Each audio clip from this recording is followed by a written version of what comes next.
what did you guys think about the very ending when it was like, oh yeah, back to this beautiful city where the consumers are working with the corporations, and I was like, yeah, Bernays didn't believe in any of this shit. It was like he just created the environment for that to become reality. Like, Yeah, all that World's Fair stuff, that's like old school propaganda that's been going on for a long time. But yeah, you see this. I thought that was an interesting moment too, because they create this little beautiful city, and it's like, this is what it could be like if we let capitalism really respond to all the little needs and whims and desires of all the people. And that's like the image that they sell you so that you trust the system in the meantime to get to that point. The system has no intention of getting to that point. That whole image is constructed to convince you to just be comfortable and relax and accept the way things are so that we can continue to exploit you in the meantime and build all these fucking bunkers and shore up our resources and hoard all the guns, and then we'll just shoot you all if you try to come take our money from us. That's like their plan. They're not going to give us that city. Ask not what your country can do for you.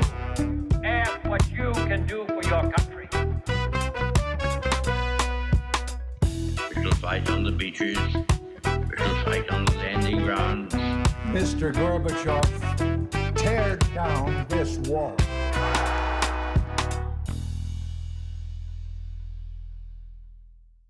hey, welcome back to Propaganda Loves You, where we are working our way through our Edward Bernays and Adam Curtis Century of Self episodes. I've got Joe and Arthur with me here today to kind of finish through. We'll do a quick recap on where we were, what we left off on with our last two Bernays episodes. So we kind of covered high level who is Edward Bernays, a little bit of his background, and gave some additional resources for people to go check out if they wanted to learn more about him from just a biography perspective.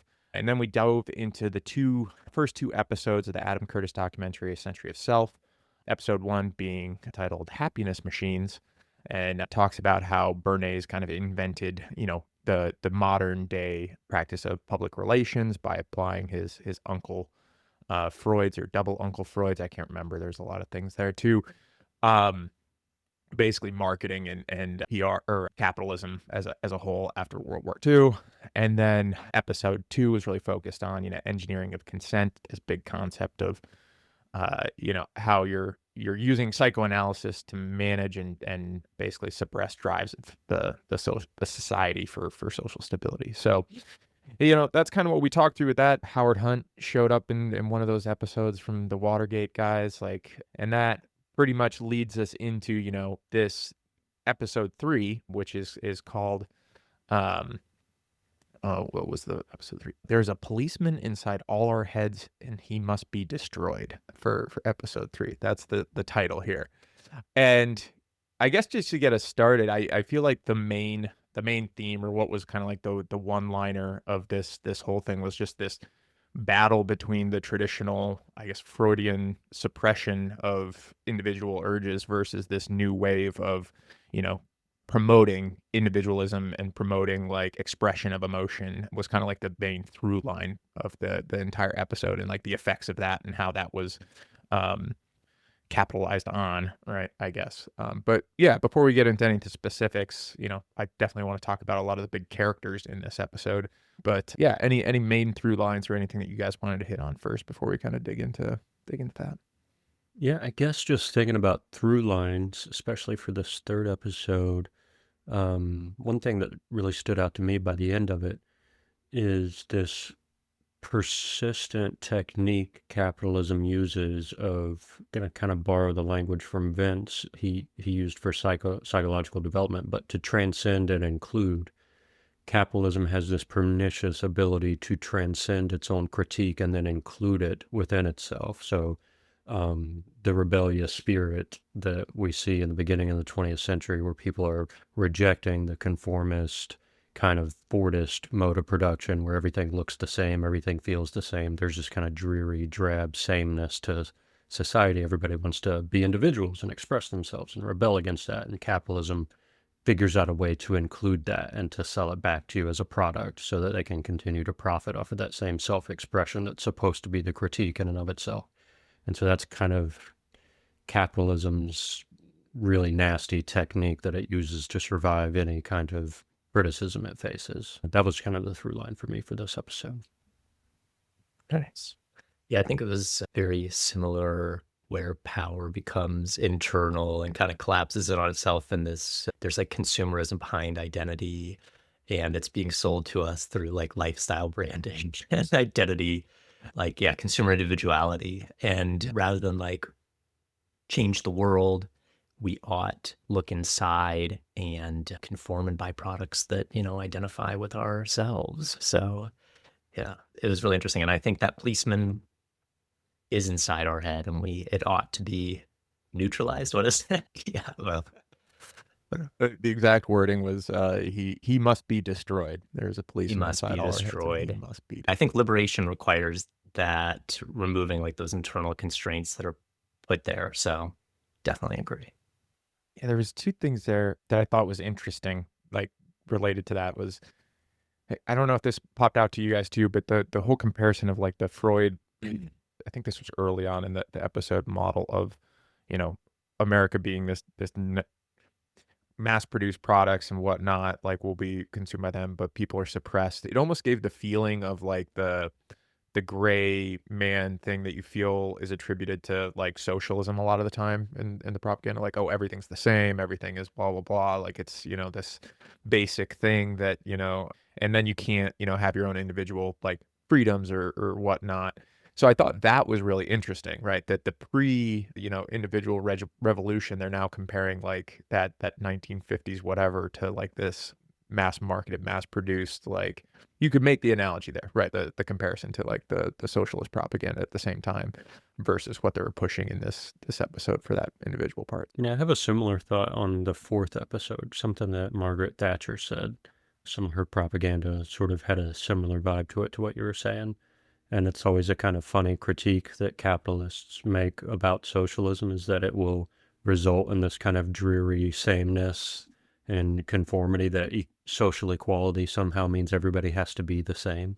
Right. But one of like the main goals of like communist theory in general is to produce for everyone an ample amount of self-directed free time so that individuals can freely enjoy their time. Part of what the left hates about capitalism is that most people spend their time doing stupid work that they don't need to do. And so they want to free them from that stupid work so they have more time to express themselves and explore their interests and develop their curiosities and everything. And so it really is a infrastructure for everybody to be able to enjoy that individual time to express themselves. But it always seems to come up in the critique against socialism, the propaganda that the capitalists use. It's like, oh, it's all going to be boring and the same, and there's not going to be any life left. But that's like already what capitalism has produced. That's what we're dealing with. Yeah. I just like how that like label can be applied to anything that isn't what the capitalist system really wants to see, right? It's the very same like terrorist label can be applied to, oh, we don't like that. That is now, terrorism, right? For a lot of things. It cheapens the argument when you look at it through that lens. I've got a few areas that I kind of wanted to dig into on this, like really talking about some of the people, like William Reich was the one, like right from the beginning, that that whole episode, I think, that was talking a lot about, if I'm remembering correctly, like how Freud and Anna Freud were really more about sexual repression, and William Reich initially started out as like the complete opposite of that, which is why they were like opposing schismode forces, right, or whatnot.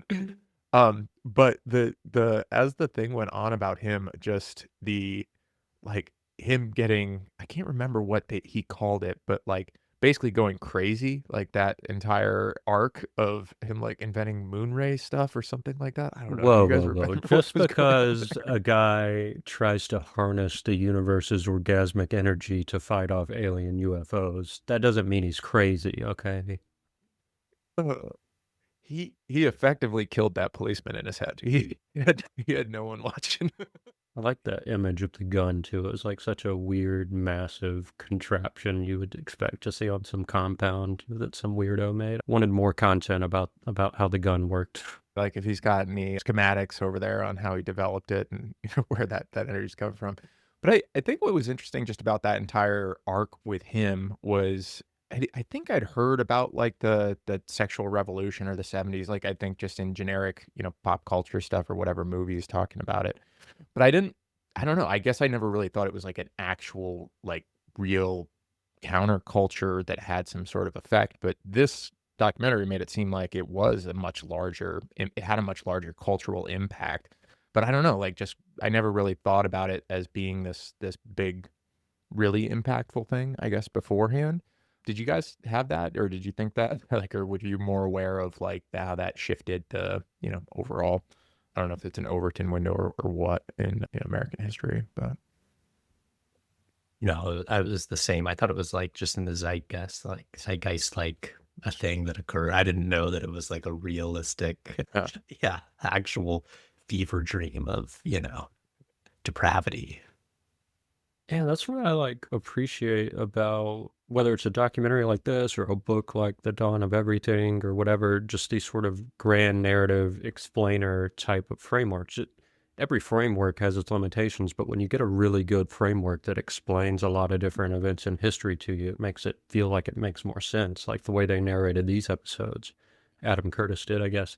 It makes sense that like post World War II, there's this effort on the left to start to radically combat society, but then the police state sort of clamps down and violently represses it. And so they have to pivot. Okay, if we can't radically change society all at once, maybe we can change individuals' minds. And then we get this pivot to like sexual freedom and self-expression. And hopefully if enough individuals change, then the culture will change. And then we kind of, I don't know, the grand narrative of the framework helps us make sense of all these different events in a new way. And I think, yeah, I kind of noticed that too when I was watching. It was a refreshing way to look at it. Yeah, and it made me wonder too if I mean, I assume at some level that is a tactic to make these things that happen in the past diminish them through like humor or, make them out to be a joke in media or something like that. Like, so you kind of diminish whatever impact it actually did have by either downplaying or just changing the narrative around that into a bunch of hippies having having sex in the woods at, Woodstock, right? As the narrative goes. Yeah, I think that's why like subtlety is so important to me when I'm thinking about ideas or analysis or conversation when you're trying to understand something. Like those things that you're talking about that diminish it and make it seem like no big deal, that's like a very broad stroke, simplified version of what actually happened. I mean, you can do the same thing with slavery. Oh, we had a civil war and there's a 13th Amendment and now there's no more slavery. But like, not really. Like, they just kind of wrote the amendment so that they could keep doing slavery as long as they charge people with crimes. And who do they charge with crimes? Basically all the black people. And so they just get to keep doing slavery. And so when you lose that nuance or that subtlety, the picture gets simplified and people think they understand this thing about the past, but they just understand it at that broad level that reduces all the complexity. So yeah, paying attention to the details is really important. Yeah, I'm thinking just through the rest of that portion with William Reicham and what he was all, part of. I guess the only other things that I wanted to hit on with that was there's the one quote that was my favorite quote of both of these two episodes, and I can't remember. I think I wrote it down here, but it was essentially about the group of nuns that this like new wage therapy and things had I don't know what you want to call it, but were impacted by this, like that started following his teachings and whatnot. And it ended with the quote of like at the end that the covenant closed down and all that was left was a small group of nuns, but they were radical lesbian nuns, and the rest had all left religion altogether. And it was just like that whole storyline to me was just the funniest thing. It shows when you let people out of a very repressive society or repressive culture, especially like that, or show people some sort of other way, right? That they can, not what's the word I'm thinking of, give in to their wants and desires or whatnot. But it is kind of like part of that, like that bit of well, I mean, it definitely is that individual need or individual belief above the community around you or your society around you, like which leads to where we are now. I don't know. Maybe I'm not hitting the right thing with that. I just thought that part was funny. No, I think it makes sense too, because like so much of this whole documentary series is about psychological development on a massive scale. And it's about capitalism's attempt to manage that development in particular ways. And when we talk about a policeman inside our head, it's just some mechanism that we've set up either through our own decision or through propaganda from the culture that we've just absorbed and accepted that represses some part of ourselves. And it's really dealing with these internal parts that's the work of psychological development. And the unhealthy way to deal with those parts is to repress them, to deny them, to reject their reality. And the healthy way to deal with them is to accept and include and understand them. And so good psychological models are the ones, like the one I like a lot is internal family systems, which is kind of a modern psychotherapeutic technique. But the stuff in episode 3 that Fritz Perls, one of, what was the other guy you just mentioned, Reich, who was one of Reich's students, Fritz Perls, who continued this thing. When they described his technique, it sounded a lot like internal family systems, or the beginning of it anyway, in that you're trying to recognize these internal parts and contend with them in their own terms, get them to express themselves. You know, he had the guy sitting there and he's like, put this demon that's inside of you on the table and let it speak or whatever. That's like a technique for getting this part to express itself. But yeah, the work of psychological development is not denying that those parts exist, but really understanding them and including them in a broader sense of who we are. You know, we don't have to limit our identity to any one of those parts. We don't have to be this sexual desire or have to be this ambitious desire, but we can recognize that those are included in the overall framework of who we are as complex creatures. And so capitalism doesn't really want us to do that work of figuring that out. It just kind of wants us to act on those and purchase things that allow us to express it and everything. And then conformist, conservative type of politics want us to repress them and ignore them and shut them down so that we can be good, obedient workers and fit in with what they need to be productive. But yeah, all this stuff is really about psychological development in a big way. So that's kind of what it's really fascinating to me about it, is all the different approaches that get taken. And in episode 3, the really sinister part, when they get to the EST seminars, and the guy who leads the EST seminars kind of just says it straight up. It's like, all this leads straight back to capitalism. Like, we think we're subverting the whole thing, but we're just doing all this work to turn them around and say, hey, now you can go buy all this shit and construct your new identity and express yourself through all these products and everything. So yeah, a lot of sinister loops going on in this documentary. I really appreciated over these, just tying to that, like these 2 episodes, how it wrapped it all together and like showed how like this individualism, you know, push was co-opted into politics too, right? Like obviously we'll talk about that in episode 4, but yeah, it definitely did a good job. I think painting that picture from Reagan, right, which came after, like started bringing Reagan into this whole picture and his view of how to reach American voters by, you know, talking about how their individual freedoms were at stake and the government was going after them, and like, and that was kind of like the start of that. So I, you know, what's interesting about this is, just as a little bit of an aside, but this will be really well paired with the book that we're about to read, Minority Rule, because it follows like just the politics side of it. It definitely goes back into the Reagan portion, but this talks more about the, like, that's like what actually took place, the actions that they did. This is like what, you know, the people were thinking behind it and why they kind of took those actions. So I did think that was, I appreciated looking through or seeing that for sure. And then the other main thing I've got for this episode that I kind of wanted to talk through is, I thought that this one tied in well to the ending of Mad Men as well. Like we talked about that a little bit in the first couple episodes, but you know, it was like Bernays would be the person that, you know, created the environment for this to flourish, and then Don's like the guy that really took advantage of it, like understood exactly what these, like the individual person wants, and was able to manipulate them into, you know, purchasing it, like, or at least according to the last episode in the, you know, Coke commercial. I guess the only other thing, interested to hear your guys' thoughts about it for the 3rd episode, was these psychological types that they had developed through the surveys and everything. There was this type they were focusing on, the inner directive, who's kind of hard to identify in a crowd, but when you get their survey information, that there are people who think they're fully self-autonomous, not influenced by the society around them, making their own deliberate decisions, and this ends up being the decisive group that turns toward Reagan and Thatcher in the 80s. I don't know, I thought that was an interesting angle to take.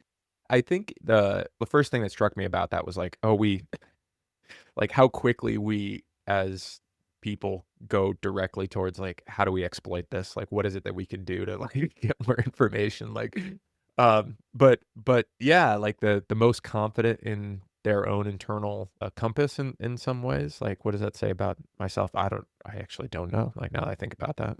Like, that's a self-reflection point for sure. Yeah, I liked the personality types. The entire thing is the constant theme of like coming back inside and how power gets inside. And I thought about like Nietzsche says like the self is something to create and not discover. And I thought how this kind of like, with value systems in capitalism, it's like we're really discovering our values by what brands are available and what we'll buy. And it should actually be something that is created from the inside and something that, isn't maybe represented on the outside already. I don't know if that makes sense.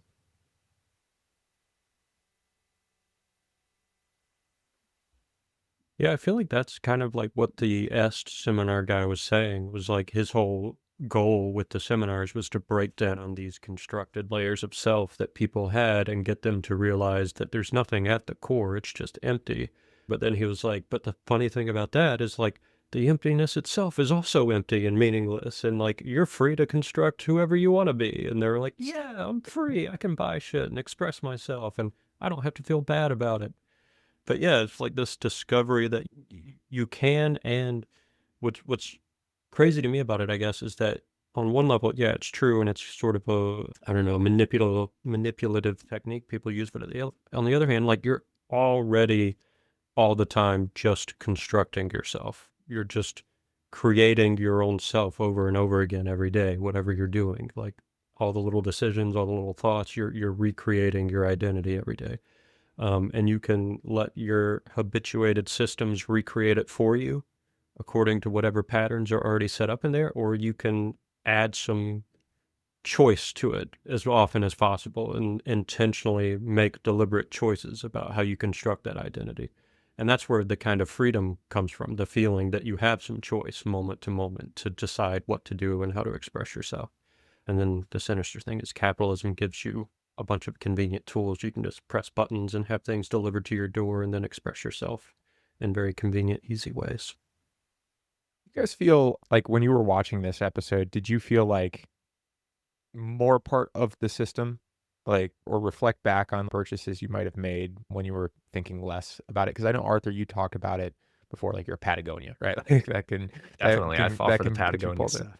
I definitely find myself falling for, or not, I don't know if it's falling for, like, or self-justifying. Like, I don't know if this is what you're talking about, Joe. You're making those choices. Like, if you can justify, like, well, I need this purchase because of X, Y, Z. Like, I've definitely done that constantly in the past. How much of that is self-influence versus outside influence versus whatever? Like, I don't know. It's impossible to tell, I guess, at this point. But this episode definitely made me think more about that and more about, like, the choices you make or I've made for different things I've purchased and why.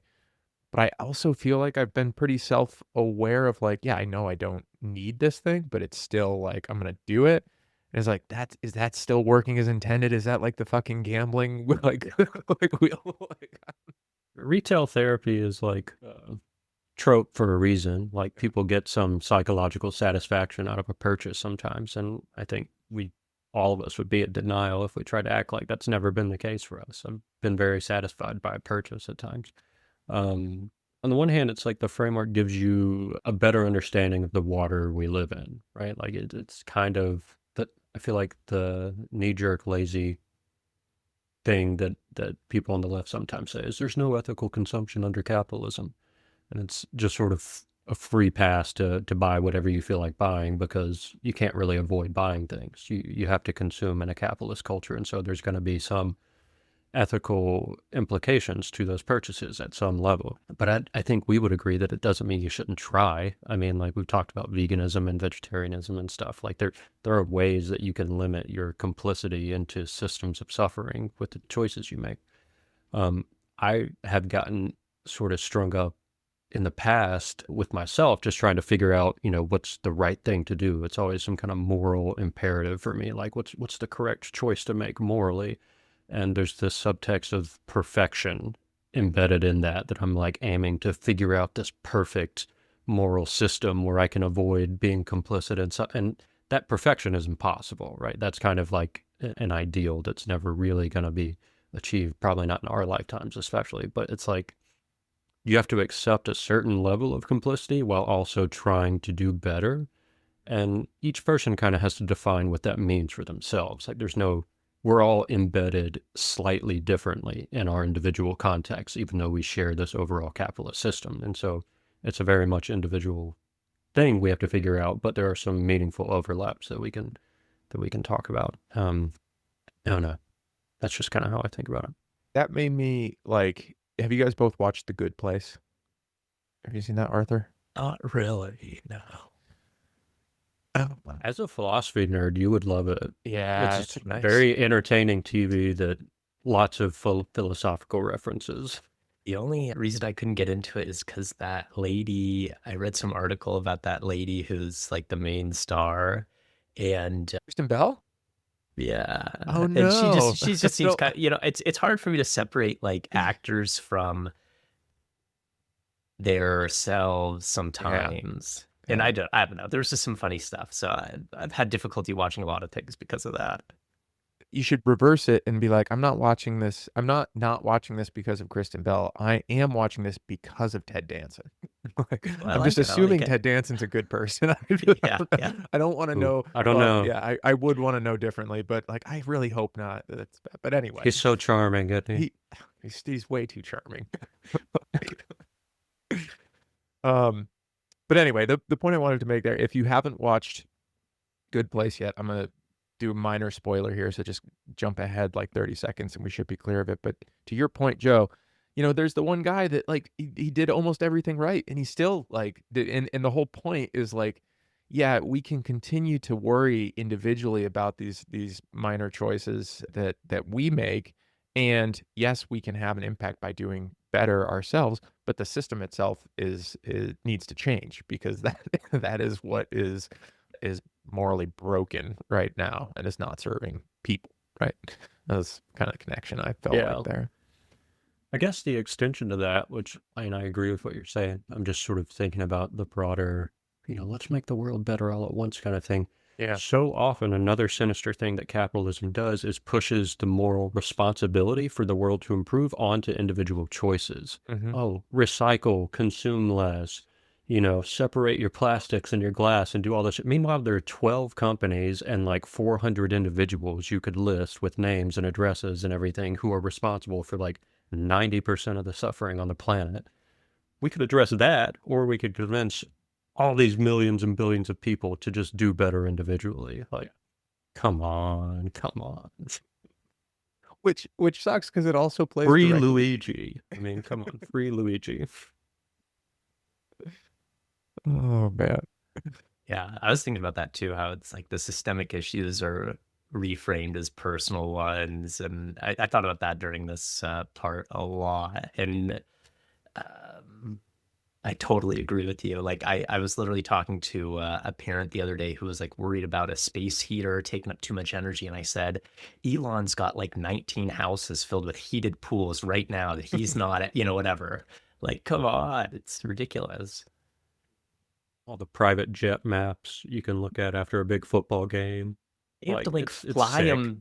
They just have to fly them sometimes to like make sure that they have the right certifications, and they have to fly over. Like it's the system needs to change there. Yeah, that list is available on our website now. The 400 people, their addresses. Then to close out kind of like the talk on episode 3, I just wanted to, because we're going to get more into politics here in a second, getting deeper into episode 4, but just on what you were talking about, Joe, and those individuals that really were the inner driven, or is that what they said? Inner driven, inner monologue? I can't remember, but the voters. They call them inner directives. Inner directive. Yeah. Inner Yeah. directives.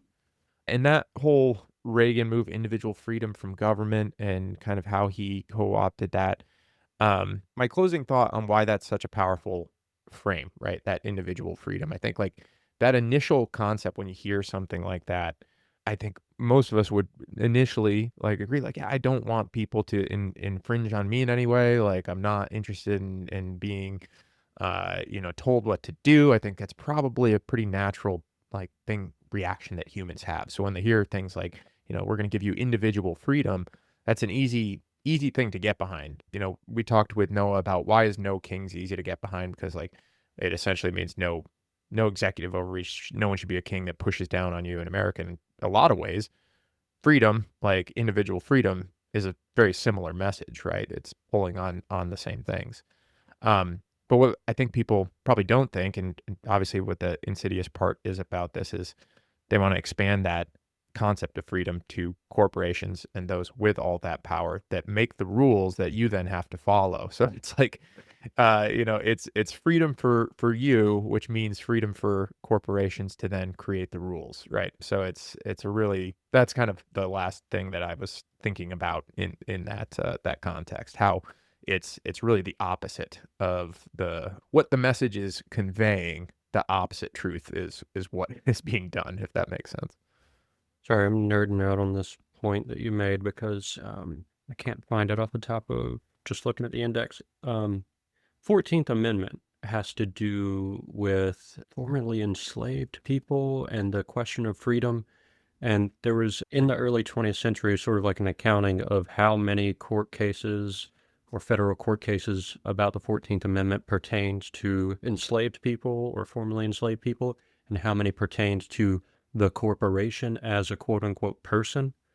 And there are hundreds and hundreds of court cases confirming the status of a corporation as a person. But like double digits, like very low double digits number of court cases pertaining to formerly enslaved human beings as persons, which was the original intent of the law, although in application it's used to justify the corporation as a personal identity. And I thought it just really lined up with what you were saying there. But yeah, there's an American tradition of using the subtext of freedom that's supposed to apply to real human beings as a way to validate the position of the corporation as, an entity whose interests deserve to be respected. Yeah. And you know what?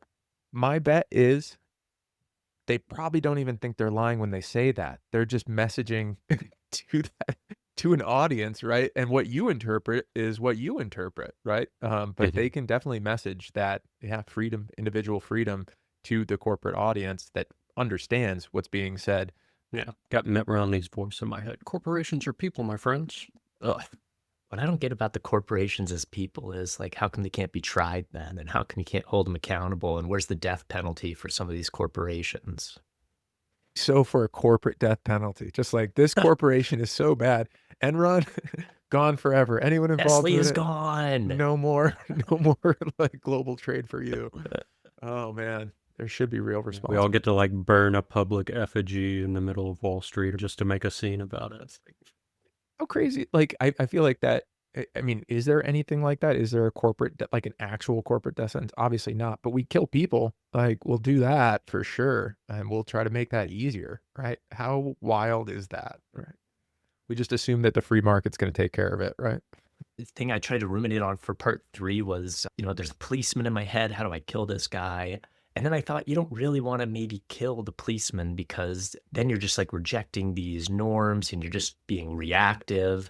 And maybe it's like acknowledging the visibility of it. And I thought about like maybe like the individualism, like we talked about a lot in the rise of like individualism, and maybe the shift is more to like the collective instead of like individual monitoring, reshaping it to like shared goals, shared community, collective action of like, what are we all doing? And I think that kind of negates their individualism that's kind of like stratifying all of us.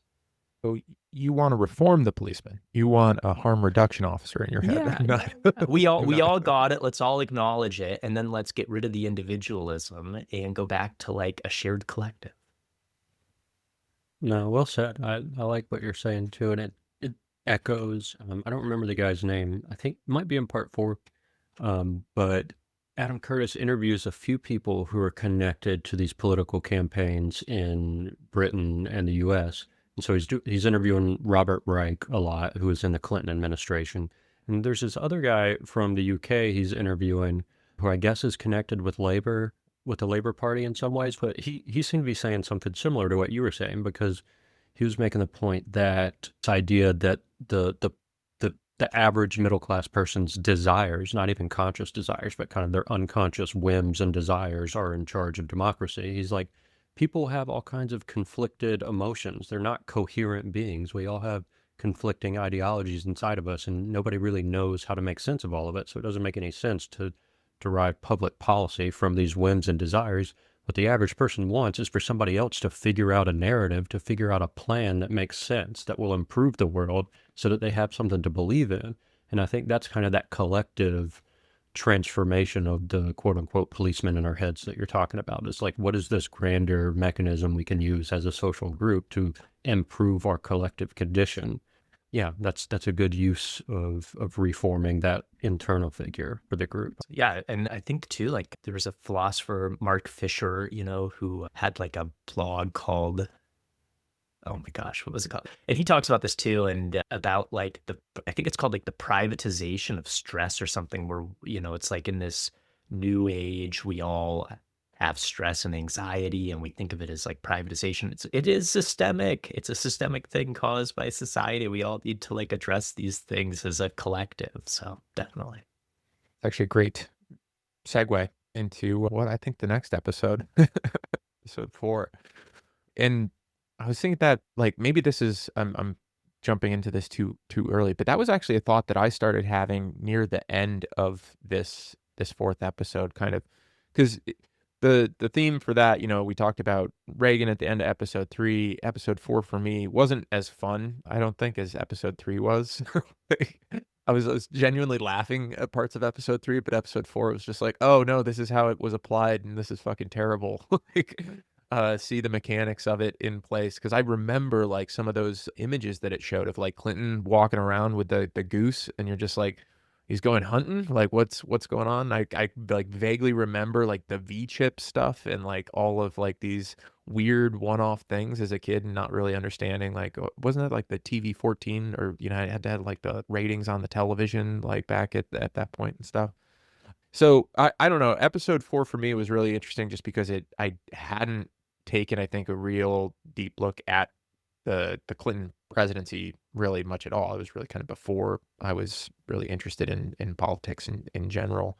And so, yeah, I don't know, anything big from episode 4. I know we can just go into specifics too on your guys' thoughts. Like, I'm definitely going to talk about Dick Morris and and all the things that he kind of did. This is more of like a predictive kind, and it's not even predictive, it's just true at this point. But I think the beginning of the episode, they started talking about the ideal of self-liberation and how that, the capitalists kind of rubs their hands together. It's like, ooh, how can we use this new thing everybody's obsessed with to sell more shit or to get them to buy more stuff? And so they start selling us products for self-liberation and everything. And I just immediately jumped ahead to where we are now, and like, I don't know, DIY culture, this sort of all these little gadgets and things. And I've fallen into this. Like, I like to figure out how to do things for myself. I like to be a little amateur woodworker and do little projects and things like that. But yeah, there is a way that like big box stores like Home Depot and shit are selling us this vision that we can do anything we need to ourselves. And we happen to have all the things you need to do all this. So come buy it. And I don't know, I just thought about DIY culture now and like where we're at as an angle to think about for the present moment. Guess I thought about reactivity, like folding back into capitalism, and like critiques being turned into forms of stability with like polling and stuff. And they're really just kind of taking our critiques and then they have them and they can adjust accordingly. And I really hated that. Yeah, I guess getting into like the polling thing you mentioned there, Arthur, but really kind of the deeper look at the Clinton presidency and how it shifted and their tactics shifted. And they got to the point, I think, where they were talking about they were doing like direct to swing voter calls, right? Like they were literally calling swing voters and being like, hey, we're thinking about this policy. And that kind of gets into the like the V chip for the televisions to control ratings, like these really niche, specific kind of policy things that they were almost going direct to voters for. So two like thoughts popped into my head for that. Was one was just like, is that the most direct form of democracy we had? But it was just for this little group of people. Like they were like literally asking these people nightly like what they thought, and that could end up on a policy change for just so that they can get reelected. But the other part about that initial piece before he started doing things like that, it seemed like he was almost like idealistic, like we should do like healthcare, we should like approach these, things. And then as soon as it was like, well, that's not politically viable. Okay, switch to like PR, whatever, give people whatever they want mode. And so like that was really well called out. And that kind of goes into Dick Morris and all the tactics that he used from a PR perspective, thinking about that almost like that's got to be like 60, 70 years after Bernays invented PR in the first place. So kind of like that evolution of like what this turned into, those same sort of stunts of, go out and be a everyman and whatnot. I just really appreciated that entire thing going through. And the through line there, what they thought of, and this goes back to what you were saying, Joe, was thinking of the voter as a consumer. And why that kind of stuck me was like, I was thinking that was Bill Clinton's campaign. That was the point where they're like, okay, we need to start thinking about voters as consumers. And that's what kind of turned the edge. It just made me think about what was happening in business before that, right? Like all those things that they were using to get you to buy and whatnot, and then that being turned into a political engine. So those are kind of the big things for me from the Bill Clinton campaign portion. But then also, I didn't know before watching this that we had a mandatory welfare state before Clinton, and that he killed it. Like made the work for welfare as a thing. I didn't even realize that was at one point while I was alive on this earth, a thing that just was in the United States. So For like 2 years when you're alive. Come on. Yeah, I guess I'm just thinking about this concept of democracy, which I come back to often, but that was mentioned, right? Like the pollster technique being like a direct democracy mechanism. Yeah, I guess it is democratic in a very narrow sense, in the sense that the privileged, comfortable, kind of bored, upper middle class, mostly white population gets to decide the policies, which are, I don't want my kids watching porn, I want the bus driver to have a phone in case of an emergency, and some of these kind of mundane, petty things. All the people dying of hunger, don't do anything about it. All the wars, don't do anything about it. Like, so I guess I'm just interested in this concept of democracy. What does it mean for the people who are governed to actually make the decisions? And again, I got to come back to this idea that we have to broaden the pool of participation. Like when we say the word voters, that's a very different meaning, a very different word than when we just say people who live in the U.S. Those are not the same groups. Voters who vote in the U.S. and then people who live in the U.S. are very different groups of people demographically. There are so many ways that we just limit the scope of who's allowed to vote, and even out of the people who are allowed to vote, we limit it in other ways. We make it really inconvenient. Voting's not a holiday. You still got to go to work that day and somehow find time to go stand in line and vote. And polls might close at 8 p.m. You can't hand out pizza in the voting line to help people stand there longer and wait their turn. Like there are all these ways that we limit participation in the democratic process. And that in and of itself is evidence that condemns the whole process. It's not democratic. It's like, it's a show that's supposed to convince us that, oh yeah, this is democracy. Yep. No, it's just kind of a TV show we're all participating in that's called democracy, but it's not really democracy. Not yet. We haven't got there yet. So that's just kind of what I want to keep coming back to. Yeah. And trying to make it harder, like I think the most recent temper tantrums are around the SAVE Act, which would disenfranchise probably millions of people that don't have passports or can't find their birth certificate if they got married or anything, or obviously trans individuals, would not be able to probably vote under that. So yeah, that long line of making things more difficult to actually participate in democracy continues, which is a great segue into the next book that we're going to read, because that's going to be all about that. It's going to be talking about all those different techniques that they used. I did want to ask both of you one question on this episode. You know, it does end like the documentary stops basically around the Clinton time frame with what it's talking about in the documentary. Do you think like do you feel that there's been a bit of a watching that documentary and some of the statements that people made about like I want to buy this thing because it's like an individual, it's an expression, felt dated to me a little bit. It's not that I don't think that those things are happening, but I think people are more aware of like that type of language and they're not going to use that to talk about like what the things that they buy. But I also think that there is like some awareness of just these tactics in general and inauthenticity can be tagged a little bit more. And there are people out there that, or there's a swing a little bit towards authenticity and towards connection when you think about the Mamdani, the AOC, Bernie, like those type of candidates, and even Graham Plattner, like from Maine, you know, with the problematic things there, like he's authentic, right? And people are kind of gravitating towards that. Do you guys feel that way, or do you think you see that day to day versus kind of more that shallow individual? The reason I ask is because I do feel like I've seen more of that, but I'm trying to gauge if that's just because I'm going out and seeking out those people that are more likely to feel that way, think that way, versus it's, you know, a demographic shift, if that makes sense. Yeah, it's a hard question to feel like there's a confident answer about, because there have been like historical examples of authenticity that people have gravitated to. I mean, Eugene V. Debs got some couple million votes as a presidential candidate as a socialist while he was incarcerated in the 1920s. Like that's something that mattered at the time. And so it's not like it's never happened before, but like the era you're talking about, like social media is kind of the X factor that connects narratives in real time. And you know, in the past, we haven't had this instantaneous ability to track what's going on around the world or around the country in real time. And so, you know, I can live in Maryland and be excited about what Mamdani is doing in New York. And even though he's not my politician, I'm aware of it, and I'm sort of, you know, hopeful about whatever improvements are going to happen from that kind of thing. So it's interesting to see the traction that authenticity gets and how quickly that traction can pick up.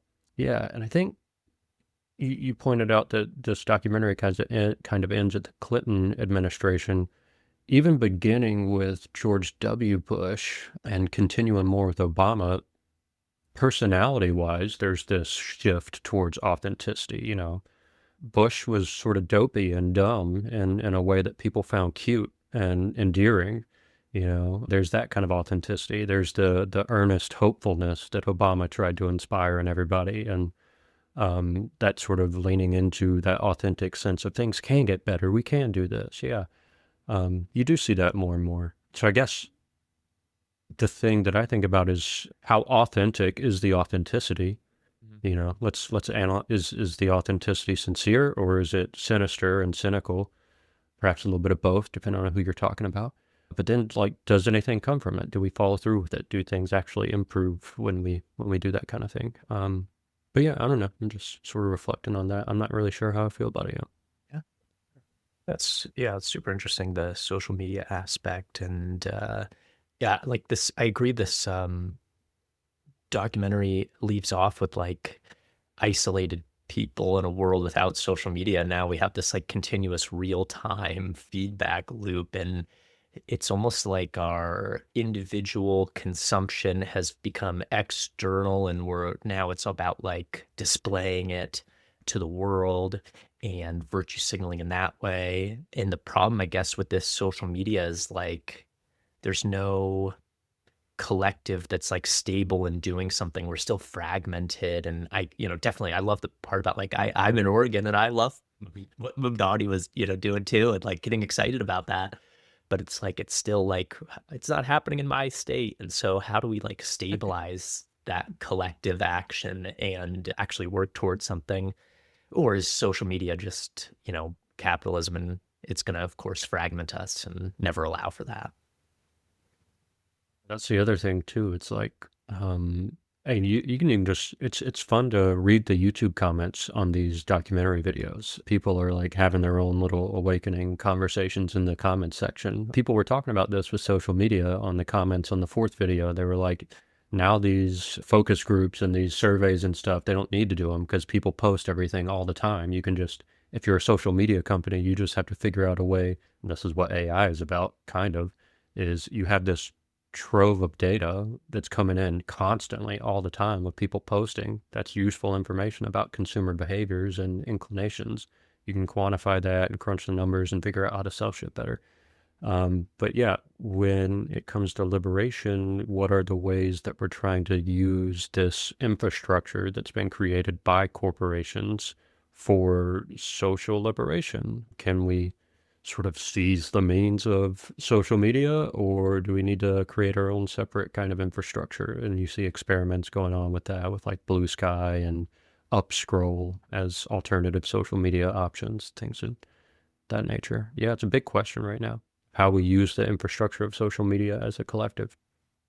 Just on your point there, Joe, it was interesting how every technological development followed through the Bernays, when it was the psychoanalysis to surveys to focus groups, like it's talking about these different ways of gathering data on people. And yeah, just like you said, that's been perfected in a lot of ways, way more than any of those focus groups or surveys could ever do, because people lie on those constantly, even subconsciously they lie on that. But the stuff you do online, the things you go visit, the things that you spend a little bit longer while you're on a certain page hovering over, like just the time that you spend on certain things, like all that data, that's your data that you should probably get paid for if you're being exploited using it. And that's what's made, just a ridiculously rich oligarchical tech billionaire class in our country by exploiting our data to sell shit to us. Yeah. And so I would love to see a follow-up. I think there is a follow-up that Adam Curtis has to this documentary. I don't know if he's got one on the modern times with social media, but I think that we talked about was it Inconvenient Truth, or that's the social dilemma. We talked about the social dilemma on the podcast last year. I would say that's a great follow-up to this. Like, watch this documentary, watch the social dilemma, and then try to forget about that for at least 48 hours so that you don't go into a depression. But that's kind of my thought there. Speaking of like surveillance and data collection and like the links to which corporations will go to just collect more information about people. I remember when laptops started becoming more all over the place, people were savvily putting little stickers over their cameras on their laptops. And then eventually we got these smartphones, and we have these front-facing cameras on the smartphones, and you're starting to see the same thing. And that kind of felt like a little paranoid thing at first, but then I was like, wait, maybe there is something to that. And if you notice, we notice this with our Ring camera, because we need to get rid of these Ring cameras. We're using a Ring camera to watch like cats that we take care of, like feral cats we're adopting and stuff. And so we have them in the house sometimes, and we can see somebody walking by looking at their phone in the house. If it's dark, the Ring camera records infrared light. We can't really see infrared light, but if somebody's walking by and looking at their phone, they're just scrolling on their phone, just looking at their phone. Through the infrared camera, you can see regular flashes from the front-facing camera. That camera is constantly taking pictures of you while you're looking at your phones, just to notice your facial expressions and all this stuff. So yeah, they will collect every single piece of data they possibly can about you to better understand your consumer behaviors. And like, people have made this critique online about all these devices that record things constantly. In order for Siri to work, she has to always be listening. The Nest home thermostat system, when you approach it, it lights up because it knows you're standing there. There are all these things that are constantly recording audio and video. And how many, this is the ethical critique people have brought up online, how many of these cameras and systems have recorded abuse in people's homes? Child abuse, spousal abuse, all kinds of actual domestic violence, maybe even murders and things like that. All that information is recorded and stored somewhere, never used to protect anyone or help anyone, but they'll use it to sell us shit better. So, yeah. It's an interesting thing that I think maybe, unless you were in the conspiracy world, isn't the right term, but like probably a lot of Americans haven't had to really think about it too much. I mean, when you think about the phenomenon of like this mass data collection that we're actually in right now, it's not actually that old. Like when did Facebook come out, right? Like when were those OG like social media starts? When did they start? And then you can really see, I mean, just watch the rise of Facebook, and that explains to you why your data is so valuable, right? They're one of the most highest profit cat companies in the world. And what do they actually like produce that they haven't bought? They bought Meta, they bought all the Quest, like stuff like that, right? Like they don't actually make anything physical, really. They just have this online thing that grabs all your data and thoughts, which is why I hate Facebook. But I'm in the North Country, so now I have a Facebook account because it's the only way you can communicate up here because everybody uses it for everything. So, yeah, that's life. Shit, I don't know where I was going with that, but I was just, yeah, that's a topic that we need to get into, and honestly, a great deep dive that we should do on Cambridge Analytica, because that's really kind of the story of what happens with that data first. And that was the first time that it really got called out in 2016 as being a thing that was used. And we've basically forgotten about that and guarantee that the tactics being used now are way worse than what was going on with Cambridge Analytica. I guess my concluding thought is I thought about two things. One is business ontology, where the idea is like everything has to operate like a business, and that's just like the ontological landscape of the world. And the second is called capitalist or capitalism realism, something like that, where you can't really, like, capitalism doesn't allow you to think of an economic system outside of capitalism itself, and how those two things really combined here, and just like how this entire state of the world makes it unimaginable to have a different reality. And this internalization of like surveillance that we put on ourselves is just like another layer of that. And so I've just been thinking about that a lot this week. And there are other possibilities.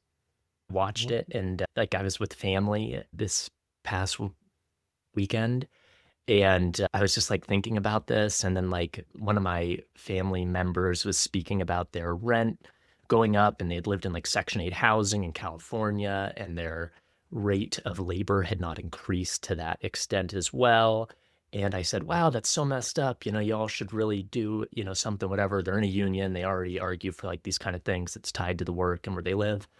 And somebody in my family said, after being told it was Section 8 housing, they said, well, the landlord has to make a profit. And I just thought like, oh, that one stung, and that hurt me. And I just thought like about the propaganda and the different worlds we can all think of. And they don't need to make a profit if they've owned the property for 50 years and they're $1 billion company already. So yeah, I don't know. That internalization was just... The landlord identity is a tough one to tolerate in casual conversation. It's like, it's just such an obvious, blatantly exploitative relationship. Like, people need a place to live.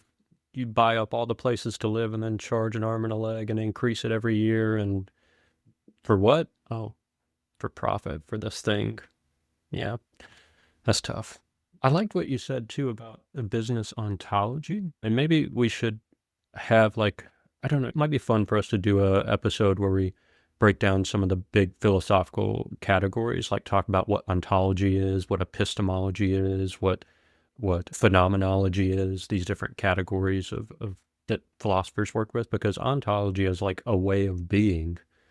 There is this business ontology that's pervaded the culture. Like they use it in the propaganda, like Trump markets himself as a businessman. You know, you need someone who knows business to run the country like a business. The country needs the business ontology. But ontology also gives us a framework for expanding our sense of being outside of ourselves. And so a lot of this documentary is about individual psychology, self-expression, how we as individual human beings understand ourselves and develop ourselves and actualize ourselves.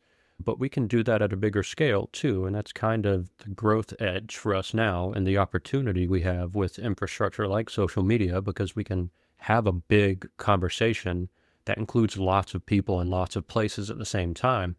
And so it's an opportunity to talk about what we have in common as human beings and how we can sort of create a broader ontological existence together that doesn't have to be tied to something like profit. It can be tied to something like, let's take care of this one planet that we have that we know is healthy and not get distracted by some pipe dream about terraforming Mars while we have this one beautiful planet already we can survive on. Let's focus on this one and protect it and make it healthy. Yeah, there are ways that we can start to orient ourselves in a global, human, ethical way that isn't tied to something like profit. But something like Ontology gives us a bigger framework for thinking about that. So yeah, that's kind of what I'm thinking about. How do we expand our identities beyond ourselves, but also include ourselves in healthy ways?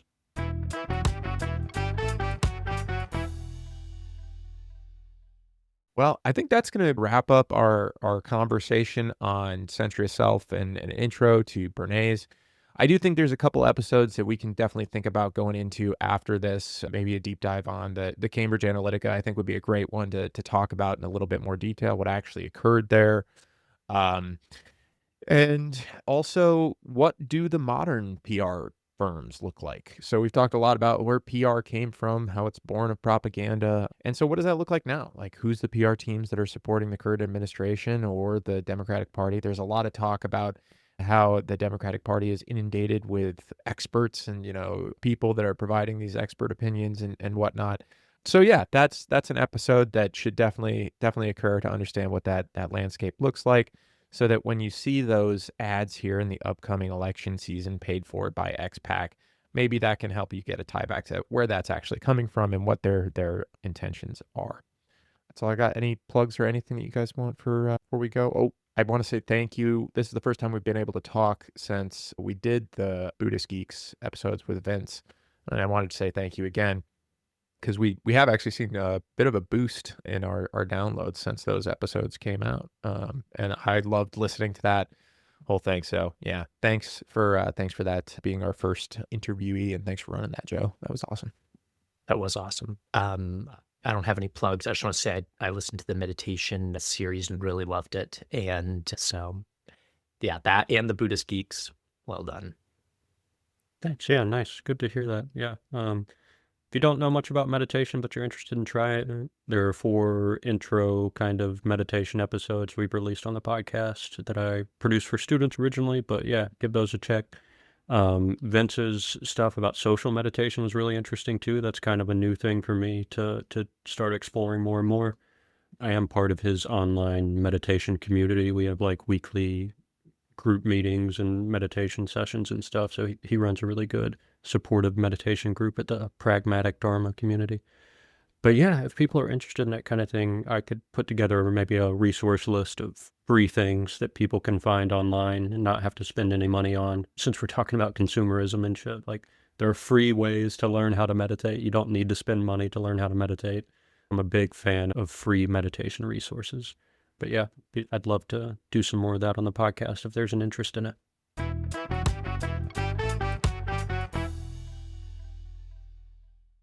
That's it for this week's episode. Thanks so much for listening and hanging out with us. If you enjoy the show, help us spread the word. Leave a rating or review and share it with your friends, family, or anyone you think would get something out of these conversations.